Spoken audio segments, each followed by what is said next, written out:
we're just getting settled in to make some peanut butter. We almost never make peanut butter, but I love it when we do.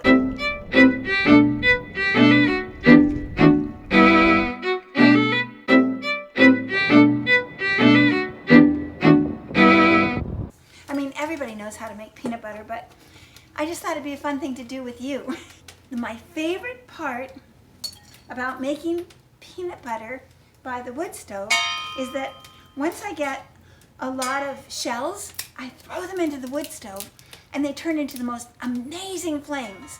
It's beautiful. They just deconstruct and explode. It's really exciting.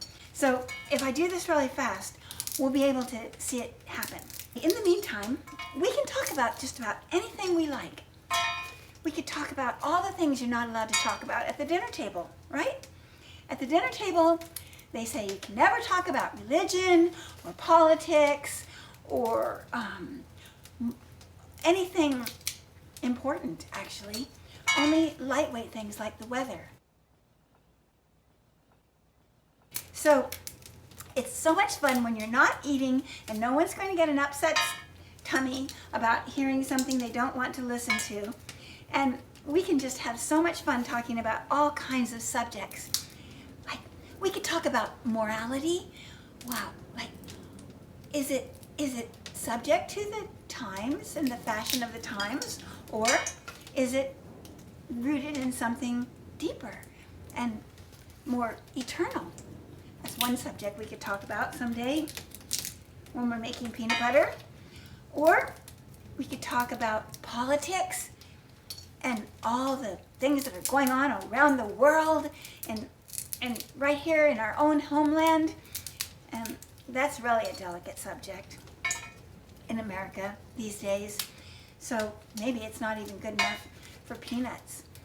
The other thing we could talk about revolutions, all kinds of revolutionary ideas and revolutionary things happening everywhere. In fact, you know what I could do? I could talk to you, I could tell you, and then you could tell me what you think. I know it's a bit of a time lapse between our conversations, but at least we could still have them, right?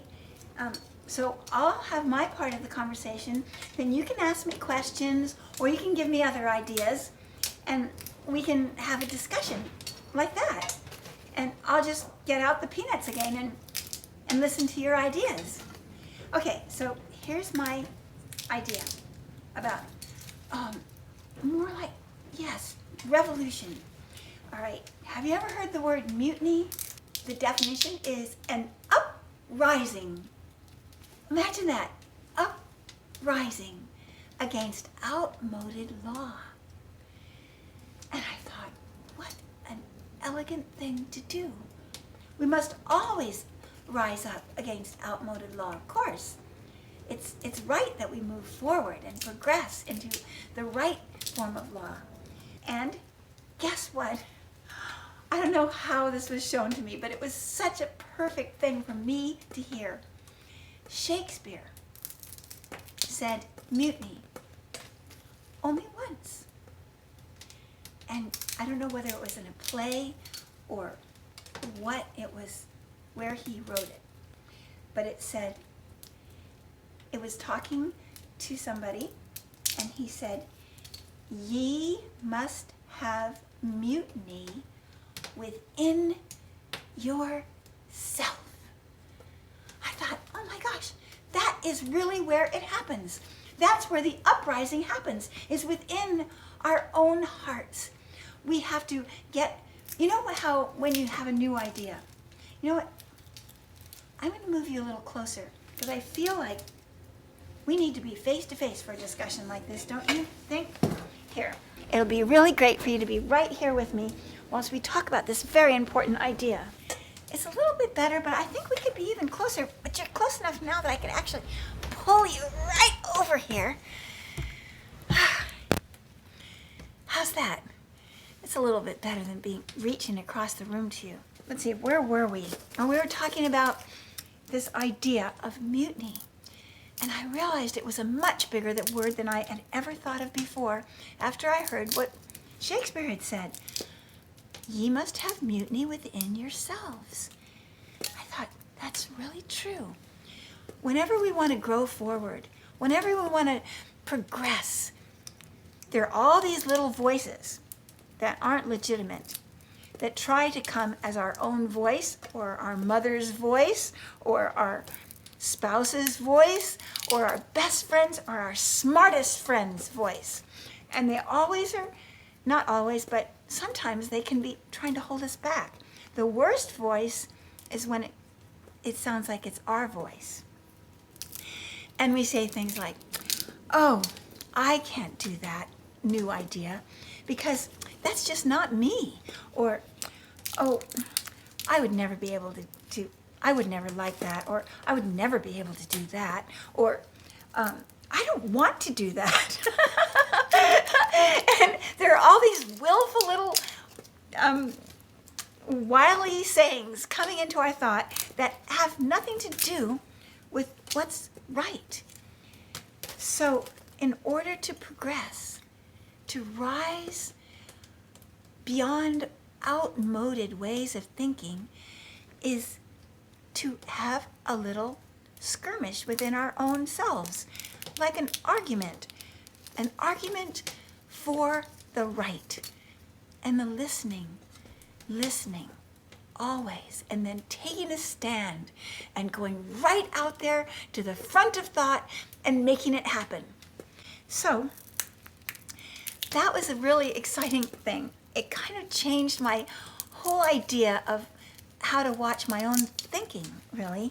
Then I thought, why did that word come to me? Okay, yes, I'm sure I need to be accepting of new ideas here.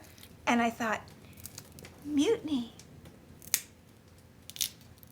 Yes.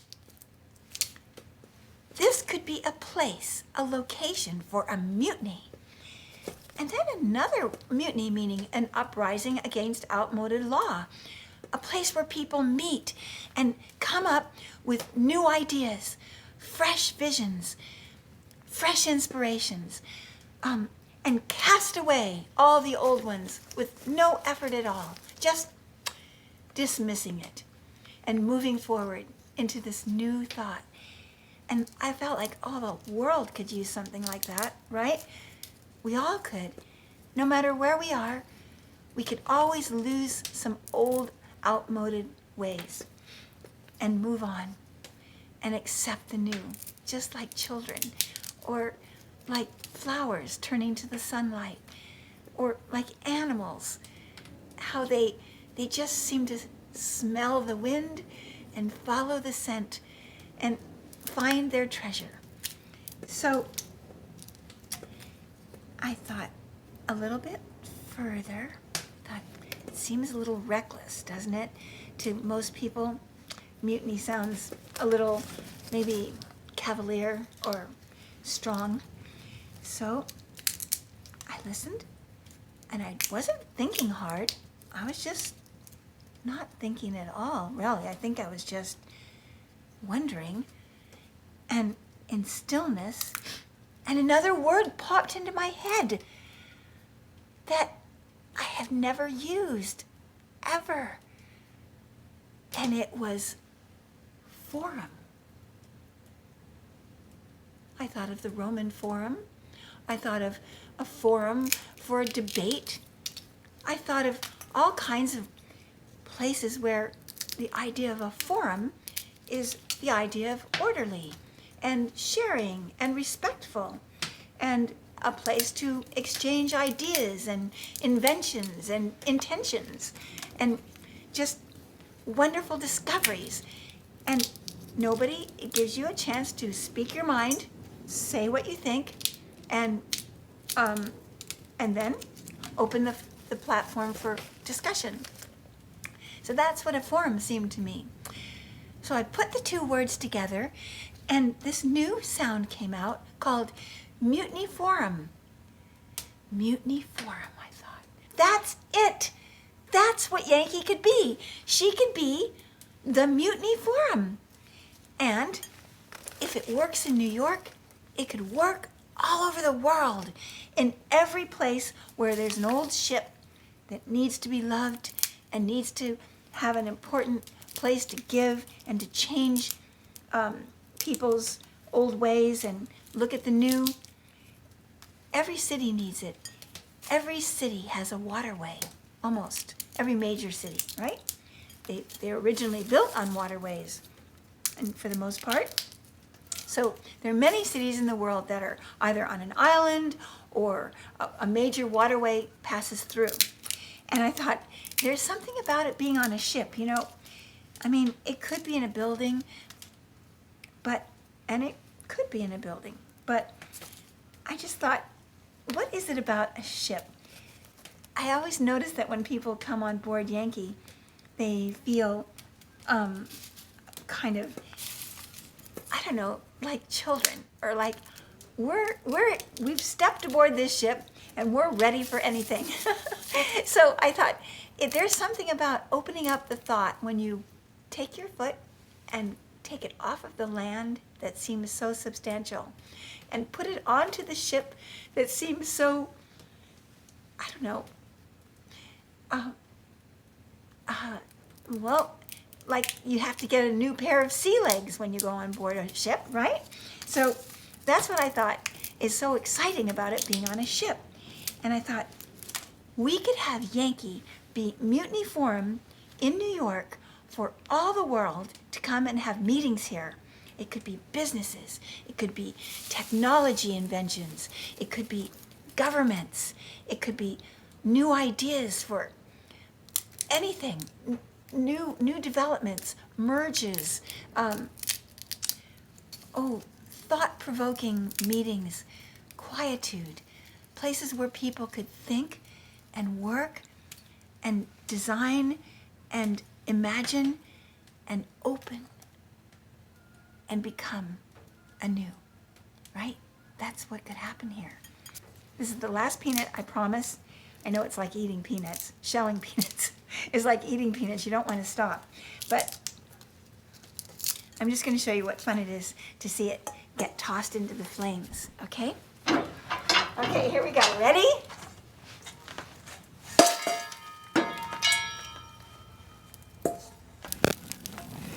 Look at it. Do you hear the wind of the fire? It's even making the outside feel like it's vibrating from the heat. Okay, back to shelling peanuts. This might start to get a little bit boring. I mean, unless we talked about one of those other subjects, which we can do another time. But I think I'll just keep on doing this by myself. Then we'll meet in the galley, and then the fun begins. And, oh, I wish you could lick some of it, because it is, whoops, there you are. There you are. Because it is delicious. I'll see you soon. Bye.